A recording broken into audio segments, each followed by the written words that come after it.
Hello, friends, and welcome to the Weekend Catch-Up Club, the coffee morning show brought to you live every Saturday, direct to Facebook and Twitch, and available later on demand at youtube.com/gamertagged and podcast services. Grab a cup of coffee, grab some snacks, come hang out with us for a little bit, because joining me for today's episode is the Director of Global Partnerships at Women in Games International, Jenn Mac! Woo! Jenn, it's 5 a.m. where you are in Boston. Are you mad? What's going on? Yes, that's the short answer. It's 6 a.m., but yeah, it is. Yes, yeah.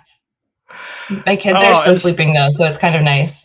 That's good. That's good. So, is the Pikachu in the back there? Is that yours or the kids that you've just stolen to make yourself look hip and trendy? Come on. This is actually my husband made this. And that's amazing. It's foam core board, and he actually drew all the pixels into it. I don't know if you can see, but there's like a little bit of pencil. You can see he drew all the pixels and hand painted it. Yeah. Wow. I'm trying to commission him to do another one because I'm like, everyone notices the Pikachu. Can you please draw me a Jigglypuff? Like, I would really like one. Yeah. You have to. So you are the Director of Global Partnerships at Women in Games International. Yes. Explain to everybody what that role is, what it does, what Women in Games International is. Give me the full spread of your role and the organization. Okay, so Women in Games International is a nonprofit organization that works to cultivate resources for women and allies in the gaming space.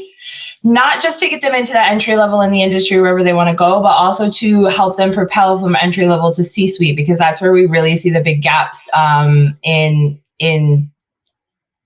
what's representation. I'm like, what's the word I'm looking for? I need more coffee. Hold on. Yeah, have a sip of that ginormous bucket of coffee you've got there. Look at the best, sister. Yeah. So, Women in Games International gets into all facets of gaming. We're not just in esports, where the big kind of conversations are happening right now as far as the games industry, but we're also in tabletop gaming. We're also in, fantasy gaming, role play gaming. We want to see women and marginalized people in every aspect of the industry, whether it's front-facing or behind the scenes. And my goal at Wiggy is to basically create partnerships, and I also help develop a lot of the content that is going to help drive that mission. And but the too long didn't read is I get to make cool stuff, and I talk to really awesome people all day. So that's basically what I do. Yeah. So how challenging is that? It sounds like it's clearly an easy job. There's not much work to do there. I'm only kidding, of course. It's obviously incredibly challenging with a lot of work to do. But, it's interesting because I come from a management background and I started my working career when I was 14, but I was working way before that, helping my parents do stuff. Like my mom had a cleaning business. My dad was a private investigator. So basically from the time I was 13 all the way up through my adulthood, I was just working. But my background is in management and business development. So basically the hardest part, honestly, of my job is trying to figure out how to communicate the needs of women and marginalized folks in a space in a way that the people in the power dynamics will kind of understand and resonate with, so that we can tell our stories a little bit more. Yeah. But wow. Yeah, it's interesting, the divide between what happens in the brick and mortar spaces and what's happening in the online business space, and having to adjust to that is a little bit. Yeah. I can imagine. Do you think we're noticing a positive change happening? Oh yeah, absolutely. One of the things we want to do at Wiggy though is really our first step is to find the data, is to really find out where those gaps are. We really want to, we're in talks with a couple research companies to really talk about where's the bottleneck? We know that lots of women get into the entry level and management positions, and then what happens after that? And what we're finding in conversations is that it's really lack of mentorship. It's really easy for me as a woman to say, okay, like I'm going to get into a position to multitask a lot of things, and be kind of like the go-to person, which is basically a management level. But then like, I'm not sure from this point, like how to get into that next step. And like, I was there before as a department manager. So like, I know what that's like. Like I remember being in that space and being like, cool, I'm here, I'm in charge, and now I'm stuck. Yeah. So we don't want to just, we want research, but then we're also going to companies and we're saying, hey, like you say there's a lack of candidates.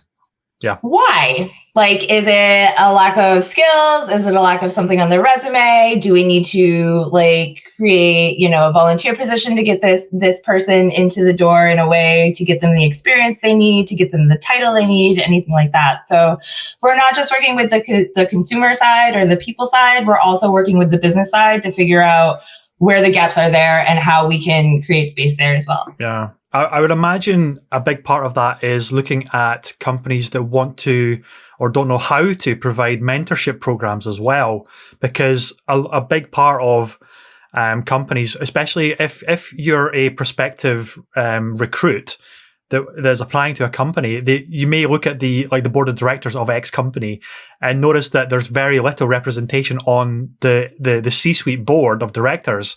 So then why would a person want to apply and work for that company when just whether it's unconscious or not, you can visually see from their website and the board of directors that there is clearly a ceiling and nobody who is of a certain ethnicity or gender can punch through that ceiling to get to the executive level. Yeah, absolutely. One of the things I'm really proud of at Wiggy is that our board is mostly females, or women, I should say. So we are working kind of behind the scenes to set standards for that. But the one thing to really remember is they've done a lot of research lately that talks about representation. And one of the way, I know I don't look it, but like as a woman of color, because I am half Korean, it's interesting to see how much of that diversity and inclusion is being pushed into actual representation numbers instead of focusing on the culture of the environment of work that creates space for that. So there was a research study done recently, and we still need to do way more, but they basically said that having more representation simply in numbers does not actually equal to better decision-making in the industry or the organization as a whole. It really needs to be a cultural kind of conversation that happens in work in general. So there is a lot of progress being made in that. But we're still seeing a lot of like diversity and inclusion, like positions and like that, like, yes, it's great you have a Black woman in your diversity and inclusion space, but like, where else do you have Black women? Like where, like, and does that Black woman in that space actually have that voice? Like, is she actually able to make the decisions she needs to make? Or are you just giving lip service to the community? You know, these are like virtual signaling versus action, which was the panel we did on Tuesday. So yeah, I mean, because we don't want it to be a case of just filling a quota or checking a box to say, look, we have X ethnicity persons, so we're good, we're all golden, it's fine. But it's all about making sure that those like different people, different races, different genders have the opportunity to actually make decisions and get career advancement in a way that is tangible and is going to hopefully broaden the conversation as well to open up even further opportunities. A little while ago, a few years ago, the European legislation actually passed a law where gender pay diversity had to be disclosed publicly in like via an annual report or such. And one thing that in our company at the time was really interesting was it wasn't the balance of genders across the business that was out of whack, because it was pretty even. There was a slight bias toward male hirings versus female hiring. And I don't mean hiring, that's the wrong thing to say. I mean as in the quantity of male to female, the ratio for staff. But so we were doing pretty well because it was fairly balanced across the business. But the big disparity was the fact that when you get to the executive level, there's a huge disparity. Whereas up until a certain level, maybe up to the director level, it was pretty even. The divide became a little bit greater, but it was maybe like 60-40 or 64-36, or it was beginning to creep in the wrong kind of way. But then at the top percentiles of the board, that's when the disparity became super extreme, and it's difficult for certain industries, although it shouldn't be. I'm thinking STEM businesses, where the pool is so saturated with usually male candidates, and there's so few female candidates that are amazing, but they don't always apply for the roles because of that disparity. It's like a catch-22 where you can't hire if you don't get the applications, but they won't apply for the applications if the opportunities are visibly not there. And it's something that is going to take a lot of work, but I think it is getting there for sure. But it's just, as you said, it's at those top levels, those decision-making company leadership levels, which is the greatest disparity across businesses and industries. It seems that way anyway. Yeah, I think that really figuring out where that bottleneck happens is super important, because we focus so much on the C-suite and like the executive level, and that's like what Wiggy does. So obviously that's why I focus there. But really, I want to figure out too, like, where does that happen? So for example, in my context, I grew up a military brat. So video games were my mental health. That was my stability. That was my always going to be the same. So, I mean, honestly, and looking back on the trajectory of my life, it probably saved me from being, way worse off than I am. But that's why, but even at that young age, even when I was like 5 years old, I knew that there was a difference between being good at video games and wanting to pursue it as like a life goal, and then just like being a girl who plays video games. And like, in order to be one, you couldn't be the other. And like, as I grew, I knew like, okay, if I get this girl to play with me, I don't have to be April and the Ninja Turtles. I can be the turtle I want. Like if I get, do you know what I mean? Like I knew that if I was the girl in the space, I would be stuck with the girl role, and that's not necessarily the role I wanted. Like, so like, where does it start? At what point do we as women and marginalized folks start taking ourselves out of the running because we don't see ourselves like that, And that's really the research that needs to be done more, I feel. Yeah. I totally agree. It's so interesting that it's a preconception that girls can't be gamers. It's a guy's industry. It's like all players are boys. You can't, or men. Or it's like I don't really understand why it's such a thing of. It's such a surprise that women love video games, and women are amazing at video games, and they're amazing at creating video games as well. But the sheer mention of a female protagonist as your cover art or your lead in a big franchise just erupts into this knee-jerk reaction that certain groups, shall we just say, that will say, well, this is my franchise, you're screwing it up because I have to play as a woman, I don't identify as a woman, this is terrible. And it's crazy and maddening when it's just a passion for video games and representation in video games for all groups. I mean, nobody ever kicked off about Tomb Raider, the fact that it was this amazing female lead, right? But whenever you try to take a long-standing franchise and maybe introduce a female lead rather than a long-standing male lead, there's this kind of outcry and outroar about that decision. Yeah, which is just mind-boggling because of the fact that I, as a woman of color, have to consistently play male protagonists that I don't necessarily resonate with, and like, so just. But to your point, it's way interesting from a marketing perspective, because like, yes, traditionally it is stereotypically seen that men play more video games. However, because of that marketing kind of like energy that has been put out there, it's reinforced that, right? The catch-22 that you mentioned. But in reality, women make 80 to 90% of the global economic decisions in the world. Like, women are the ones that are buying the video games for their kids and their husbands and their partners and making the final say on which games come into the household and which ones don't. And like I said on the panel on Tuesday, half the time now in this point in our generation, moms that game are the ones that introduce their kids to it.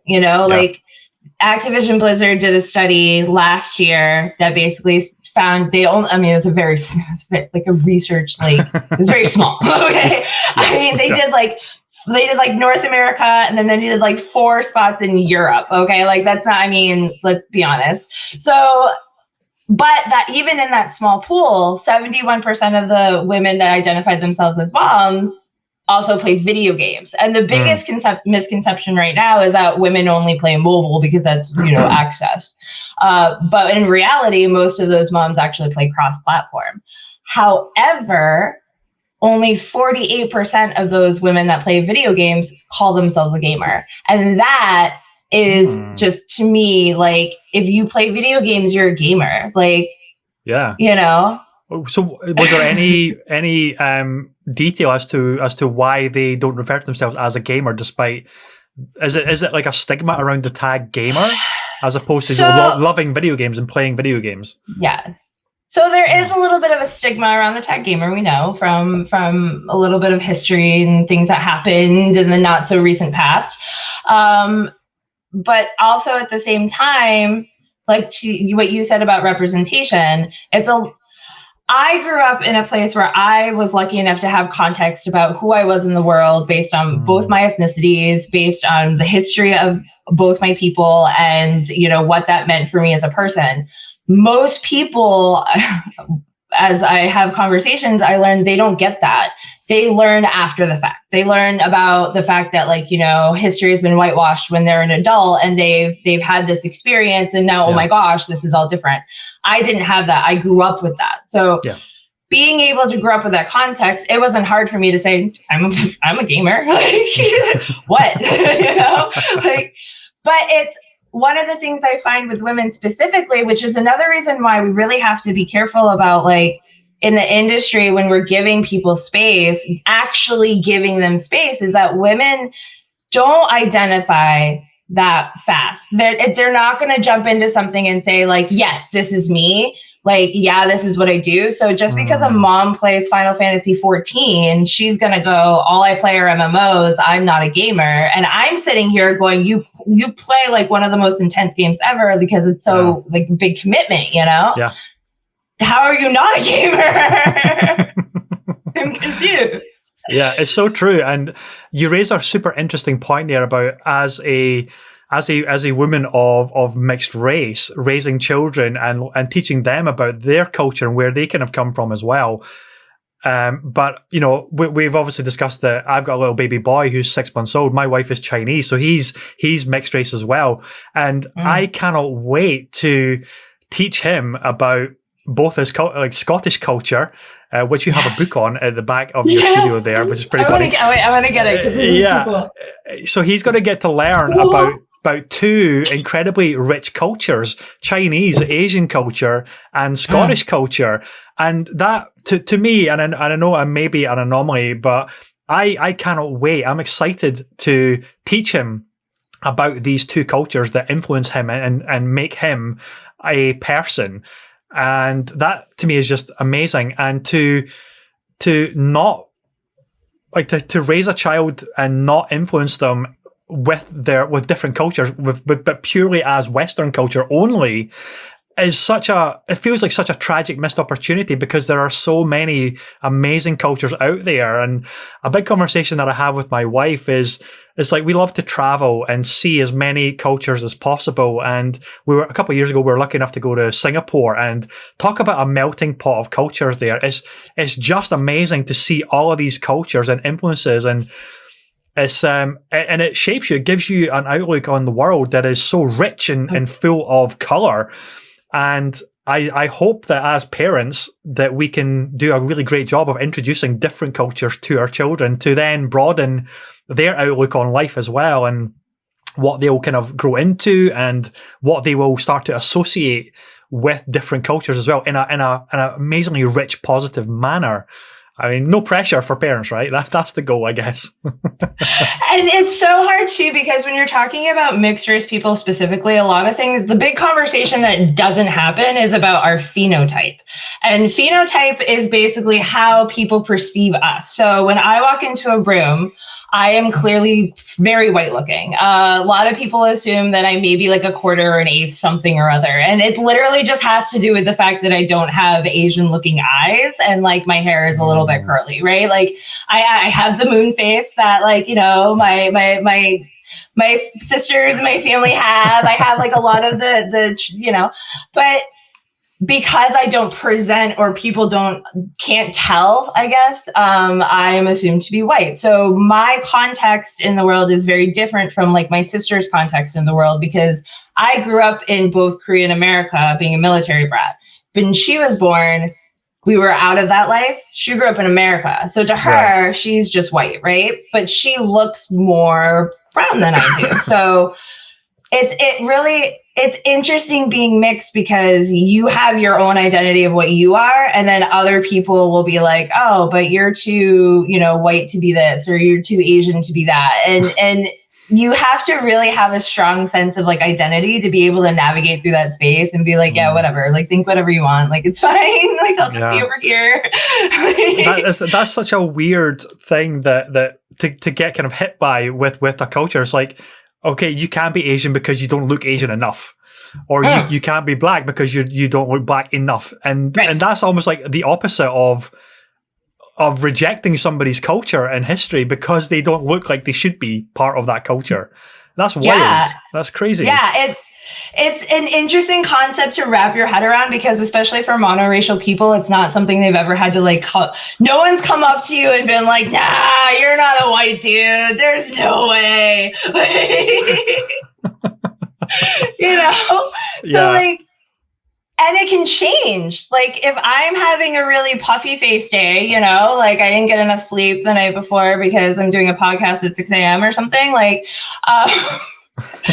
like kidding. I'm going to present a little bit more like what people would stereotypically view as Asian, because like my eyes look a little bit more monolid or something, you know? So that day at work, I might get, you know, asked more questions about my Asianness. Or if like when the Korean Olympics were on, I got lots of questions about the Korean Olympics because it was the big popular topic. And then like no one actually cared after that. So it was like, you go through a lot of these stints of like, you just have to have a strong identity, or else it's gonna, identity crises are very, very common amongst mixed race people. Just throwing that out there. I can imagine it must be incredibly difficult, because obviously I'm the white dude who's never really experienced this, and that's where conversations with people like yourself and other people that I get to have on the show as well is a learning opportunity and a listening opportunity as well. It's like, can we do more to just be sympathetic and be understanding and be open to hearing other viewpoints and listening and learning and hopefully getting better about what they're going through that we have, and I mean me, have never really directly experienced, because it is, whether unconscious or conscious, it is what we refer to as that kind of white privilege, where, and I don't mean that in a really negative way, because it does have a really negative connotation, but it's just, you're oblivious because it's not the world that you grew up in or lived in. And well, the thing is, for me, it gets complicated. So because, and you'll probably appreciate this because your kid is also mixed East Asian. So and you're in Scotland, so I forget too that I'm not talking to American people sometimes, because America is very specific in the way they handle certain things when it comes to race, clearly, and the rest of the world is a little bit different, right? So my context in America does not translate to my context in Korea, because the history of mixed people in Korea is very different than it is in America.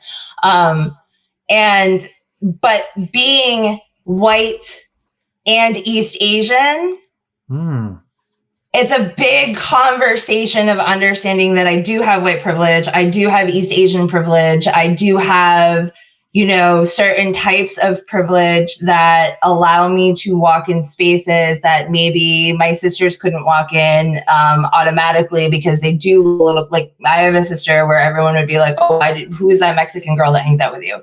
And like, that's my sister. She's Korean. Like we'd have the same last name even. So like, it's really having that like understanding that like, yes, I'm a person of color, but in my context of being a person of color, I'm still very privileged compared to my other Asian counterparts, but at the same time, that privilege only goes so far. Like in America, I'm more privileged than I would be like in Korea, because in Korea, people always assume that Asians go to Korea and they get bowed down to because, everyone gets plastic surgery to look like us. And everyone's like, you're amazing. And like the epitome of whatever. But that's not true, because the history of mixed people in Korea has a lot to do with the war and has a lot to do with the comfort women and has a lot to do with that. So there's actually a lot of stigma against Asians in a lot of Asian spaces, because the assumption is we were all products of a war type situation, or our mothers were all in a prostitute type situation. So therefore, you're clearly like, even when I was waitressing in New York and Albany, when I was like 18 or 19, I had a guy who was straight off the boat from Korea.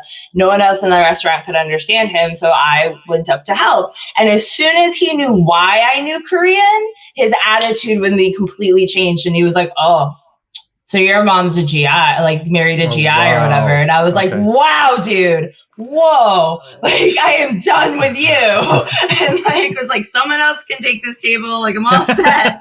Like, nope. So but like, that must be difficult. It must be really tough, that as well. It's interesting because the assumption is that when you're a person of color, that like you are a person of color and you are always accepted by other people of color. And the reality is that's not necessarily true. A lot of mixed people are literally caught in between both sides of not being enough. And so I think that conversation is super important. Totally. So circling back a little bit to your role in global partnerships, what is the kind of things that you have been I guess working on recently that tries to, I guess, broaden the conversation and move the needle a little bit, if you can talk about that? Yeah, we're actually May is our big month, which was when you said let's go May 1st. I was like, yes. We're launching a podcast. We're launching a few things, but one of the things I really want to talk about. You're launching a podcast? Wow! I'm launching a podcast. I know. And the whole point of the podcast is we're calling it Cheat Codes. It's my baby. I've like been molding this. And the whole point of the podcast is to give marginalized folks the cheat codes to get to where they want to be. Because when certain people go into career paths, right? They're like, there's mentorship for them. There's coaching for them. Here's the career. Where do you want to be? How do you want to get there? What do we need to do? And like that stuff doesn't show up for women, or they don't have access or the accessibility to those resources. And like, if you're a person of color or neurodivergent or disabled, you're not going to have a mentor that looks like you. Like, and so they might not be maybe the best fit, but there's nobody else in the chain to help, right? So we have mentorship programs we're launching. But the Cheat Codes podcast is really going to be an accessible kind of version of that. So we're going to bring in people from the industry. You're going to see people that look like you on the live stream, and you're going to be able to get like one-on-one insider information. You can ask your questions, and kind of give you that mentorship space. Right. That's a little bit more accessible to everyone, at least if you have the internet. What's the platforms that you're going to be on for this? That people, is it like an event based thing, or is it like Twitch based thing? Like people can submit questions and stuff. Yeah, it's going to be a live stream like Twitch. I'm hoping to stream it on multiple platforms, but we're kind of in the phases of working through seeing what that's going to look like. But it's going to be live streamed, and then after it's live streamed, where you can ask your questions, do the whole thing, and then really get into like real questions, right? Like we want to be authentic here. We're not here to be like everything is roses. Like no, like I ask the question. But it's going to be live streamed. You can ask your questions, and then we're going to release it on VOD, and then we'll also be an audio podcast because we want it to be literally accessible for women that want to be in the gaming industry that aren't there, but then also are in the gaming industry and want to have those resources to move up. That sounds incredible. And hey, if it's something that I can help out with or be a part of somehow, then I'd love to obviously contribute. And that actually raises maybe an interesting question is, I see lots of programs that are, and rightfully so, aimed at multicultural panels and workshops and stuff. And sometimes you feel like because you're not an ethnic culture, that you can't like volunteer to be a part of it because you're not the person that is supposed to be representative of a particular group that's aimed at. Do you find that is a challenge for people that maybe want to help out, but you're saying, oh crap, I'm a white guy, I can't help and volunteer for this because it's not the audience that it's really aimed at supporting and helping? Actually, as a mixed person, we go through this a lot.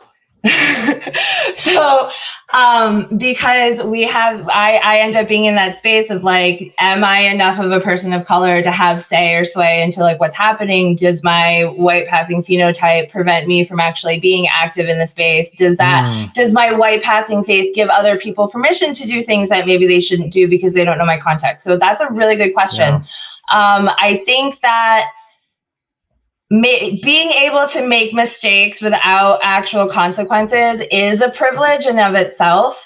Being able to, like, as a white person, I think that if I was in a panel, we did a panel the other day that was about virtue signaling, and it was, aimed towards women to have discussions, but we had a lot of white men in there that were like, hey, like, I'm learning stuff. Like, this is awesome. Thank you and we need those allies, right? We need them. So I encourage anybody to go into a space of people that do not look anything like them or do not, because it's the only way you're going to learn. And you know what? If you walk into a space and that space isn't for you, you can just turn around and leave. And honestly, you'll probably be fine, right? That's fine. If a person of color walks into a space that's not for them, they might not have the privilege to be able to leave without, you know what I mean? So really understanding your context and being able to have those conversations. For example, one of the best examples of this is like even oftentimes white people will defer to people of color and say, hey, you're a person of color. Obviously what you're saying is true and truthful. And like, clearly, what you're talking about. That's not always true either. We all have different contexts. We all have different experiences. So a Black person, I have lots of like people in the Black community I've talked to about this, isn't necessarily going to have the inner city experience simply because they're a Black person, and that assumption that we have often in associating Black people with poor people is not always true, right? So just really catching ourselves in that. As an Asian person, we had, all these issues come up recently about like, anti-Asian hate and COVID and things like that. And there are lots of calls to action to step up for Asian people. Yeah. There was a conversation I saw with, I can't remember his name. He's a writer on what's Trevor Noah's show. I can't remember the name of it right now. It's like escaping me, but it was two Asian guys. They were asking, a person of the Black community, like, how can we work through this? How can we come together? And that person was like, well, you have to understand the context of being Black and stepping up against something. Because if the cops show up, what then? Who's going to be safe in that situation? Yeah. And that was something as an Asian person, I was like, oh, right. Like, what is going to happen to them if they step up for us? Is that going to put them in danger worse than it would put, so there's a lot of that nuance that we have to learn, and we can't learn it if we're too afraid to make mistakes. Yeah. So true. It's the thing it's an old saying where the easiest thing in the world is to do nothing. Yes. All evil has to do to thrive is for good people to do nothing. Right. And it is just standing up and saying, and having your voice out there and being unafraid to defend something that just isn't right.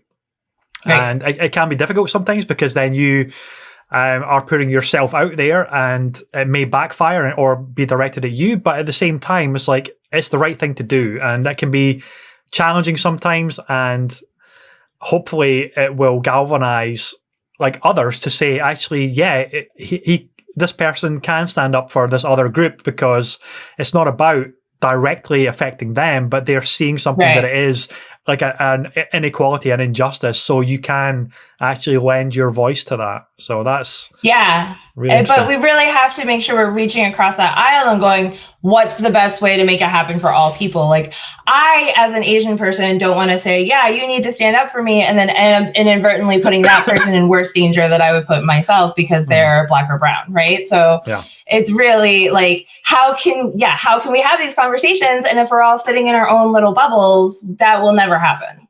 Yeah.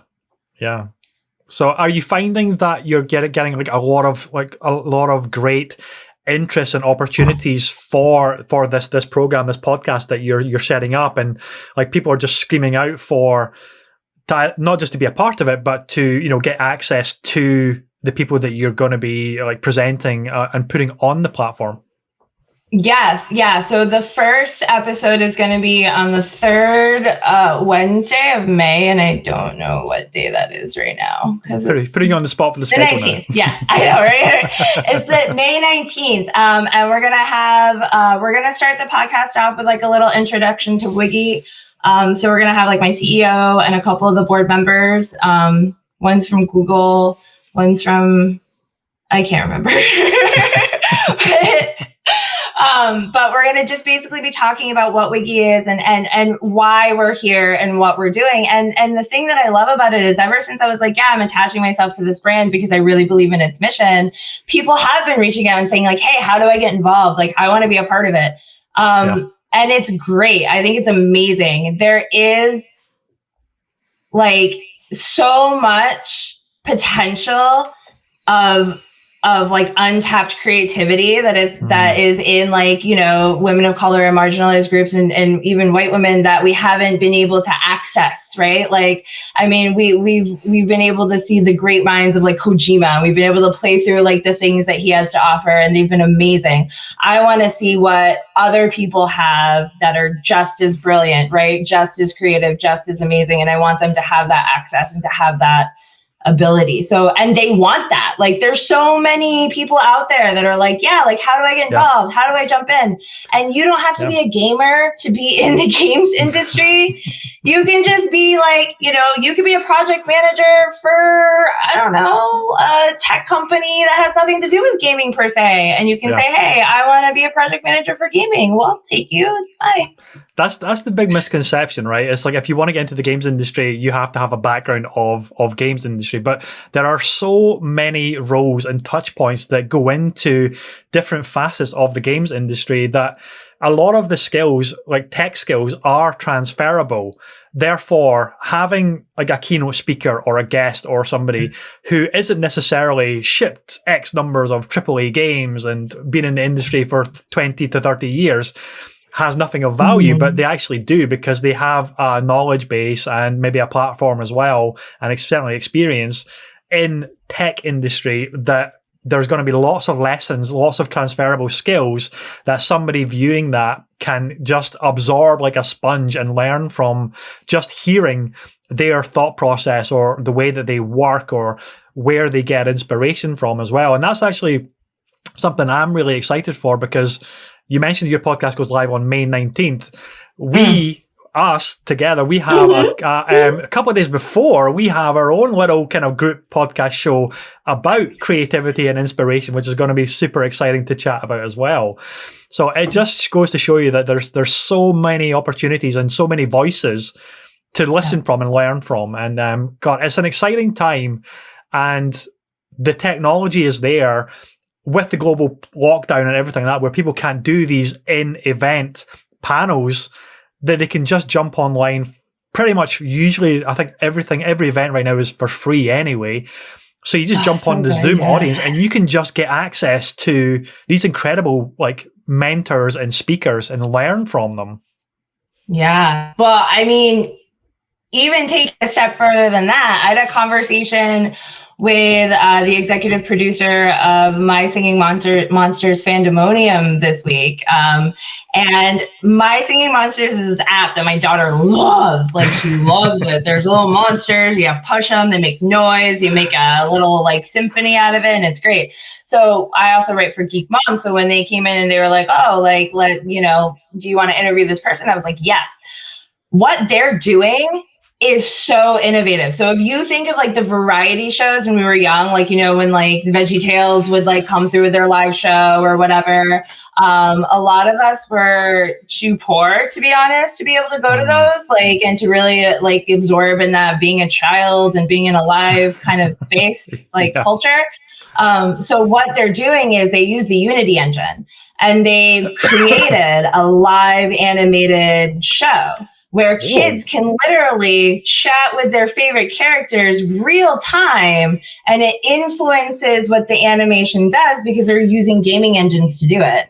What? Yeah. What? So how does that work? Like, how do the kids interact with it then? Are they on a website or how does it work? They're on YouTube and like Facebook, and so they can like with their parents, they can type in chat, and like they have the voice actors on on live, and they have like program. I don't know how like the ins and outs of the technical pieces, but it's they're literally taking video game and like industry stuff and gaming, and basically she called it gamifying content. Like, she's literally like, it's just phenomenal. And so now we're getting into a space even beyond gaming, right? If you want to be, I mean, Kojima kind of did it with Death Stranding. Like, if you want to be a movie cinematic creator, you can still do that in the gaming space. If you want to have a variety show for kids, you can still do that in the gaming space. That's wild. That is wild. I didn't even know technology like that was really a thing. And she was like phenomenal. Yeah. So, when she was telling him about it.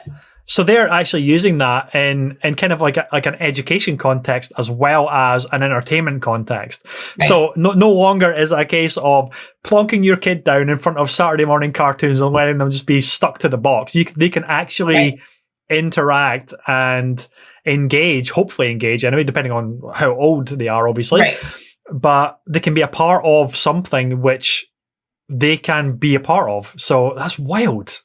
Can you imagine? Wild.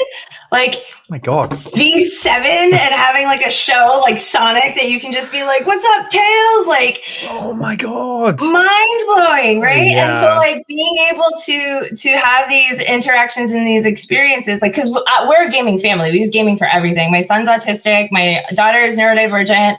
We use The Sims to teach them how to shower and why it's important. Like, because all those meters, it's very visual. It's very like, I'm going to put myself in this space, and then this is what's it gives them control over themselves. Like, we use Minecraft to teach abstract math concepts. Like, my children have always used gaming as a way to learn and interact with each other. It's always been a big part of our life. So that's really incredible. Cool. That is incredible. So how have things changed for Women in Games International partnerships and stuff like that during the lockdown, where things are just not in person anymore? There's no longer like in-person events where a lot of networking happens like on the floor, on the ground, when you can actually talk to people, and migrating that whole experience into the virtual space. One of the partners that has been really kind of key in accomplishing that is It's GIGS. It's Games Industry Gathering. I have to like get all these acronyms in my head, but they're the Discord. They run a Discord, and it's all networking. So a lot of the events that we have coming up for panels are actually going to have like networking times in that Discord where you can like go into breakout rooms and kind of interact with people a bit more closely. Because Wiggy is known for its networking events. We started off as an awards show way back in the day. and then kind of moved into networking events. The whole point of Wiggy was to celebrate women in the games industry, to bring representation and kind of like uplift their accomplishments. And then we kind of moved more into networking. And now with the panorama that's happened, I speak TikTok, so I don't know why. Like, I have a hard time saying the P word. I have to say something else now. We've actually been able to do a really good. My CEO, Joni, kind of like took everything on and was like, okay, we're going to do a restructure. We're going to do a rebrand. We're going to figure out, instead of just being networking events, like, how can we really make an impact? How can we find the data? How can we find the gaps and the bottlenecks? And how can we make actual tangible differences? So we've done a really, like, she's done an incredible job of really like, setting those things into motion so that we can start producing the content to create those spaces. Right. Which I don't think honestly would have been able to be done as well without some of the, being able to be in remote spaces and having that access. I think one of the things that the panorama really did was make us look at what access means. Like, is a games conference that costs $250 to get into really access? No, right? Like, so like when you mentioned a lot of things are free now, free cons, like, I'm like, can we do this forever? Well, that's in person, super, not in person. Yeah, I find it personally, and this is going to sound super weird, but it's been weirdly invigorating, this whole lockdown thing. And I know it's a horrible situation. A lot of businesses are struggling. People are struggling as well. But at the same time, we now have access to even more people, more events, more just experiences as well. If of course you're fortunate enough to have, access to technology, there's obviously a barrier of entry there. But that's another conversation. that's a totally other conversation, I know. But if you think about it, my little podcast, the Weekend Catch-Up Club, probably would have never gotten off the ground or started because I was looking for a way to connect with people who were maybe feeling isolated or like just depressed at being locked down and not being able to see their friends and stuff. So it's a way to kind of get people together, that community aspect of it, to just talk and have fun with video games. And it's really grown to be able to then invite industry figures onto the show to then talk about it. And that would only happen in a virtual remote space because you're in Boston. It's 6 a.m. there, maybe almost 7 a.m. now. Again, without the remote conferencing stuff, we probably would have never connected or been able to talk. And then other, game developers that have been on this show, I would have never had the opportunity to get them on a call and record a podcast with them to get their experience and advice and influences and talk to them about what they love and why they love video games. So it's actually opened up other avenues for connecting. And I think that's the most important thing, is that we can still connect, yes, virtually.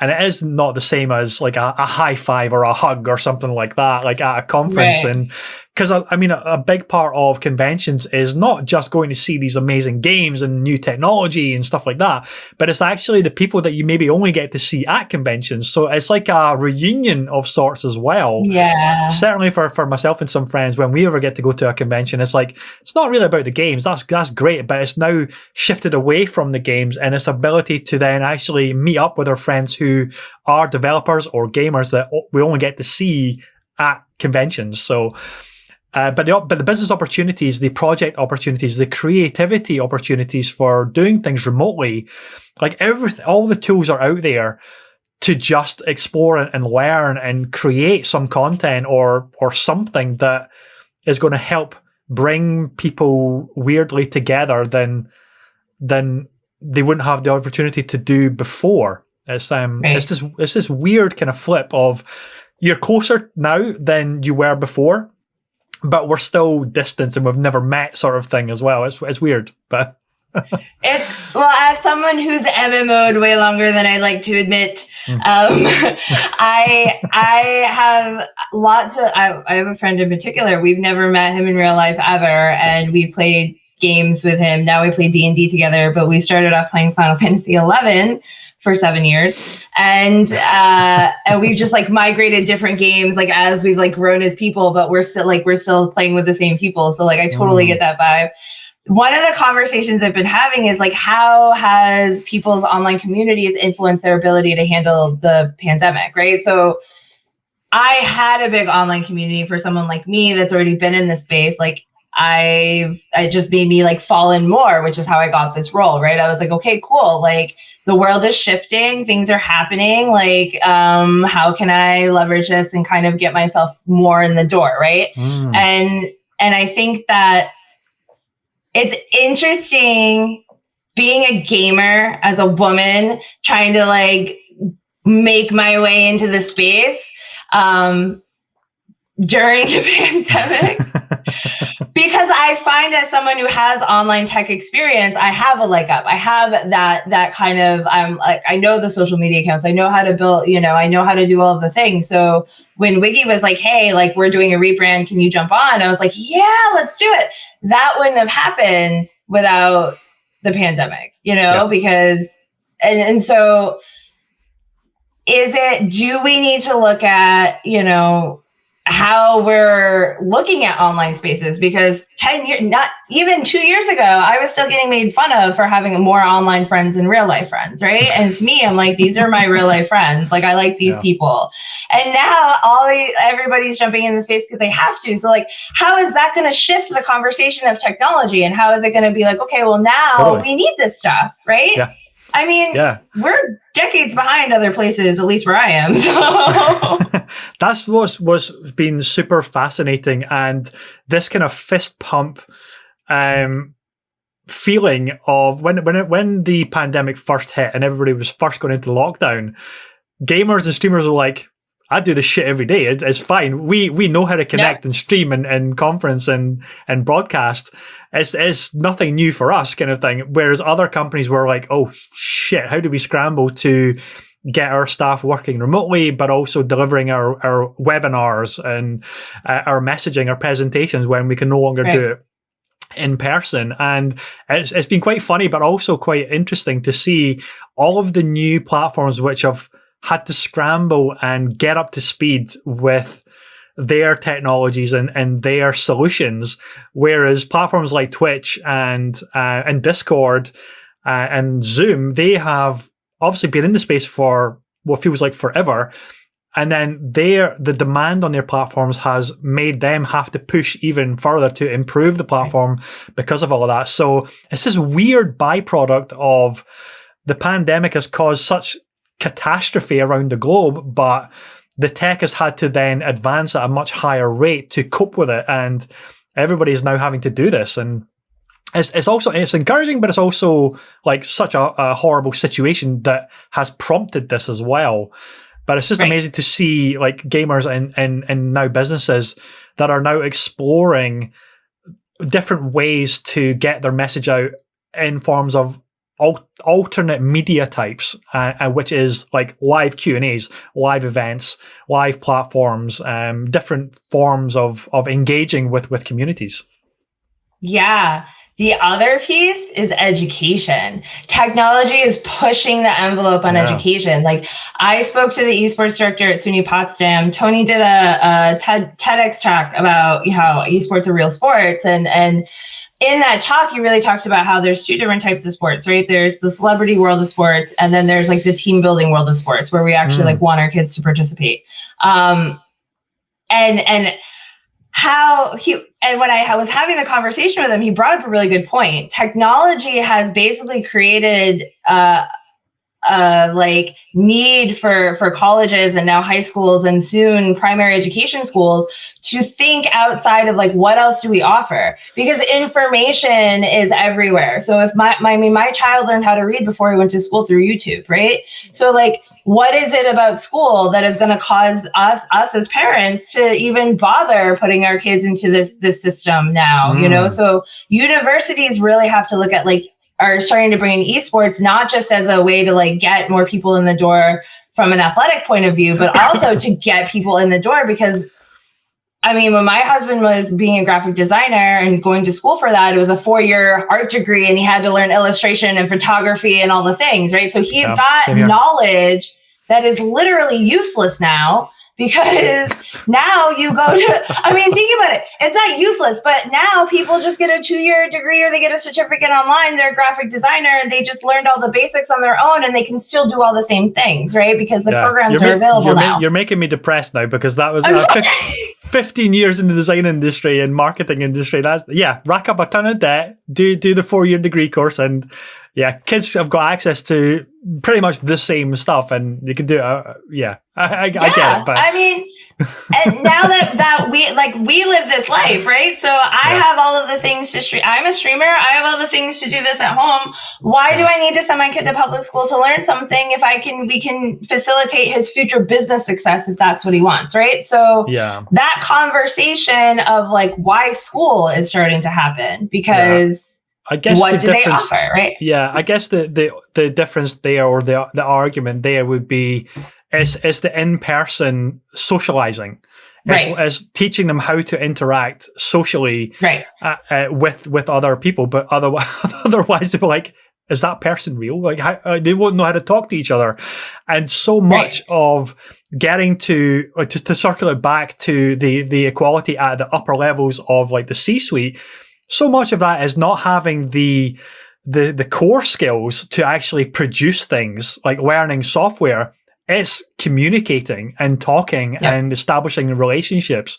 So I still think, and I really, fingers crossed, hope that we will never overcome that barrier virtually, because it shouldn't be. We should still have those skills to interact and talk to each other as openly and as broadly as possible, because that's where friendships are formed, business relationships are formed, and that's what helps a company succeed, and an individual person's success elevate to higher levels as well, I think. Right. And that's where universities are starting to go now. They're like, okay, well, education, sure, but what's the experience that we're offering that they can't get anywhere else? So like when you look at esports, the experience that they're offering is the ability to be teamwork, to be able to compete, to be able to get those skills. So yes, absolutely.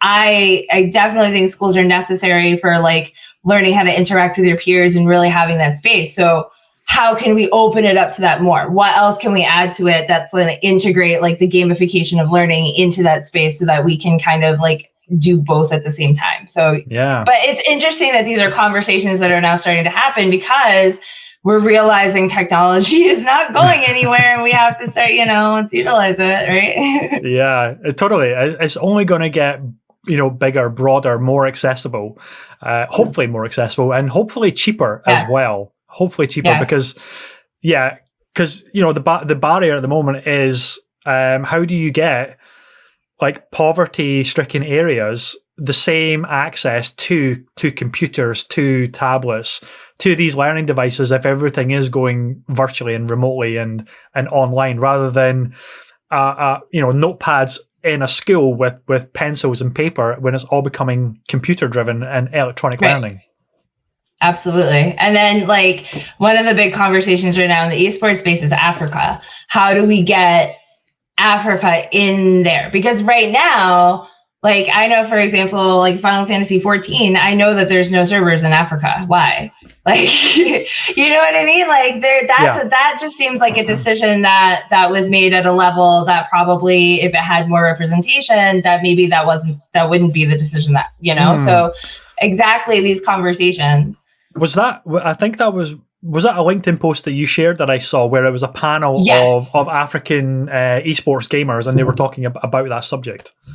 It was Marcus Howard and a couple others in the Black esports community, and then they had one of the founders from Ghana on, and they were talking about how one of the biggest issues is that, for example, he had to say that he was in France, if I'm remembering correctly, in order to compete in the tournament, because Ghana wasn't an option, right? Right. And then when he got into the preliminaries, he was disqualified because the country was not in wasn't recognized or something. Yeah. And so it's like it becomes this like, you know, and the other thing too is Africa doesn't use credit cards. They don't have credit is not the system that they base their economics on. So needing credit cards for things or like needing internet access in schools or having, you know, that technology piece. So like where are we not being inclusive? Like, where's the gap? Like, where can we fit in places like Africa, you know, like how can we change the narrative that's happening that causes them to not get the access that they deserve? Like, yeah, you know, wow. Yeah. Quite a challenge for sure. Yeah. It's like, but it all comes down to representation, right? Yeah. 100%, and hopefully things like that. You know, you mentioned the scholarships at universities and stuff like that. Hopefully, esports scholarships, which to me sounds crazy, but I love the fact that it is available now. That can open up the opportunities to poorer countries that don't have the same internet access. For example, they can get an esports scholarship to a big university. It becomes like this life-changing thing, and then they can get uplifted out of that background that was holding them back. You know, it was an incredibly challenging situation, and they're getting opportunities, and you're getting that equality, which is missing at the moment. Yeah, I mean, being a Korean person and watching what's happening in esports right now is kind of like being in the Matrix, like, to be quite honest, because I'm in all these conversations. I was having a conversation with someone the other day, and we were talking about how everybody's like a pioneer in the space right now. Like, that's the big new word, right? Everyone's a pioneer, and for us, because the person I was talking to is also Korean, we're like, this is crazy because I remember reading about Korea having a StarCraft Air Force team back in before my kids were born. You know, I was like, what was it Final Fantasy 11 or Final Fantasy 14? I don't know. My timeline is in video games, so I'm trying to remember which one. But I remember sitting there and being like, oh my gosh, Korea has a StarCraft Air Force team. That's amazing, right? And we just got an Air Force gaming team, which kudos to those guys. That's great. But you know what I'm saying? Like, we're just doing this now, and we're acting like it hasn't been done before. Yeah. When literally an entire country upgraded their infrastructure and has like a whole system set up already and is already doing this and has been doing it. And all we need to do is say, hey, help us, you know, or look over the water a little bit, maybe, at least from where I am. Well, because Asian countries are so deep into those types of games, whether it's Heroes of the Storm or League of Legends or StarCraft games. It's like the top players are in those areas, those countries. It's wild. Yeah. It's just how quickly they've adopted and become amazingly skilled at that particular type of game. Well, it's accessibility, because like when I lived in Korea, it was 1992. I had a computer in my house. I had Wolfenstein 3D. I had Police Quest 3. I had a bunch of other Sierra games. I had Nintendo. I had, my first gaming system was a Socrates when I was 3, because we had access, because we were military, because, we had that thing. And in Korea, their entire internet infrastructure is like, everybody has gigabyte internet standard. Yeah. That helps. That was the huge difference that when I went over to Singapore for work, I was only there for about 3 or 4 weeks, but the difference in it's so technology driven. Singapore is very, very small as a city country, but it is incredibly built on technology infrastructure, and it's just wild that how fast everything is and how purpose built everything is around technology to be at the forefront of technology. Yeah, absolutely. And that really, really helps. So like, that's another piece of the whole panorama that I'm hoping that Western society and civilization will kind of like notice, like the only reason that we have a lot of the issues that we have is we don't have these accessibility pieces in places. I mean, imagine if everybody in America had standardized gigabyte internet. Remote schooling from home would be no, wouldn't be a deal. It'd be fine. Nobody would, so like, it's like how even those little things, it could be a little thing, access to internet, you know, that people can stream from their phones now. Like, it's just having that. I love it. I think everybody should have the internet. I refuse to be on TikTok though. I refuse. Oh. No, I'm not doing it. I've learned here's the thing about TikTok. Okay, here's the thing about TikTok. I love TikTok. I've had this conversation with so many people. Okay. I love it. Come on, pitch it to me. Come on, sell me on this thing. Here's the thing about TikTok. Everybody's afraid of TikTok because it's video content, because there's like lots of young kids, and it's very like cancel culture, right? If you do one thing wrong, everyone's gonna like be on your butt about it. TikTok also, though, is a very big way to get accessibility to people that don't look like you. Everything I learn about what other cultures and other people are doing, I've learned from TikTok. And I'm not just like going on to like the first Black person I see and following them and saying, yeah, this is it. My entire feed is full of nerd parents that play Dungeons and Dragons that are people from different ethnicities and cultures. Okay. The algorithm is very good. It's very specific. So whatever you watch, you'll get more of.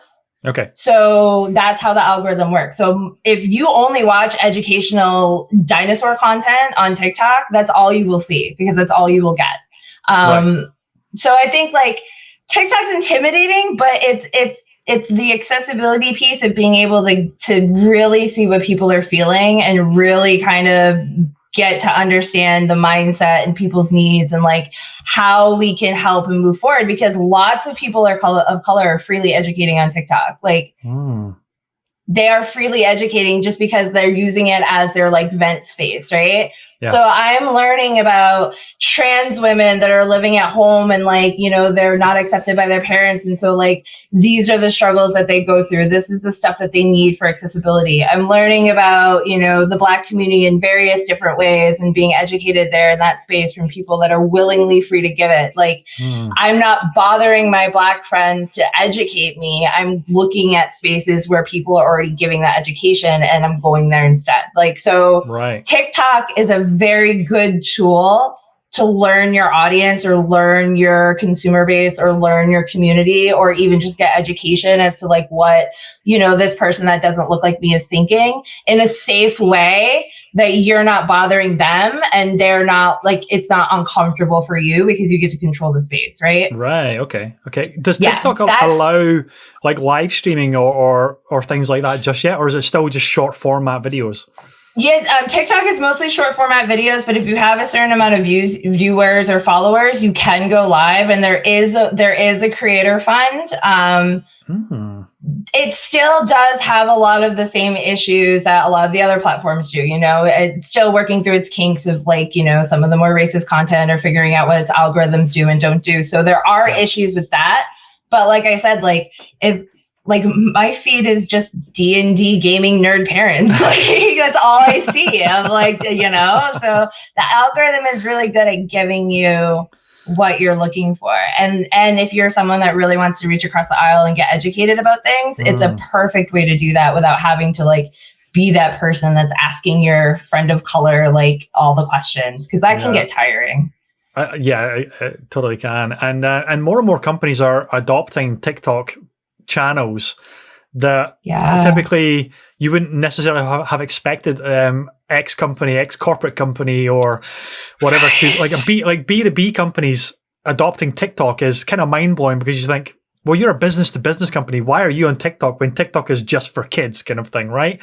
But they're finding is like, no, if you're not on TikTok or if you're not on whatever the new hot platform is, then you're missing out on a way to curate and speak to an audience, which, as you said, because of the way the algorithm works, very specific to something that they're maybe looking for, and it allows you to tailor your messaging, your content in a very specific way that maybe you can't do on Twitter Spaces, or maybe you can't do on LinkedIn Live or something like that. And the other thing too is like one of the things I saw, I was reading some like market studies and stuff like that, and a lot of the big companies, that are run by people in positions of power are focusing on Instagram, which I thought was interesting because I'm barely on Instagram. Like, I don't know, you know what I mean? Like, so it's really telling to see who people's audiences are by what platform they're kind of looking into advertising on. I find that, like, yeah, TikTok is, to me, Instagram is more like the polished professional, like, white person kind of space. Do you know what I mean? Like, right, yeah. like pretty pictures, you know, you have to have a nice camera, you have to have the hashtags, you have to do the thing. TikTok is like the grungy, dirty, like water cooler, I kind of feel like, right? Like Twitter's kind of the water cooler, but TikTok's more like the, I'm going to sit in my car and rant about my day, right? But yeah.